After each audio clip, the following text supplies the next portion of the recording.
आता आपण भुतेघर मध्ये आहे. स्वयंभू भूतेश्वर मंदिराच्या इथे आपण आलेलो आहे. समोरच बघू शकता प्रवेशद्वार आहे. आता आपण खाली जात आहे. चला माझ्या मागं.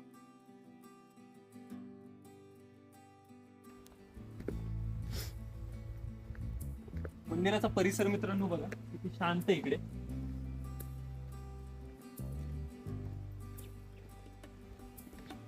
खूप भारी वाटते मनाला इकडे आल्यावर. मित्रांनो आता आपण भूतेश्वर मंदिराच्या इथं आहे. बघू शकता हे मंदिर आहे भूतेश्वर. या आतमध्ये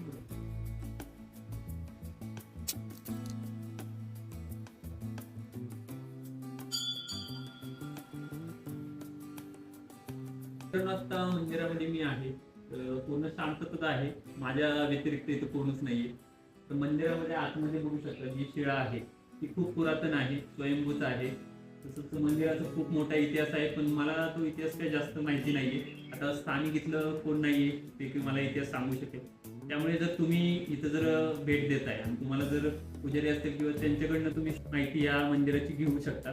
कसा इतिहास आहे, काय आहे, ती सगळी माहिती तुम्हाला ते देते. आता सध्या आपल्याकडे अवेलेबल नसल्यामुळे तुम्हाला मी काही देऊ शकत नाही. देऊ पण शकतो, पण जर चुकीची निघाली थोडीफार तर त्याचं तुम्हाला माहितीच आहे कसा उल्लेख होतो ते.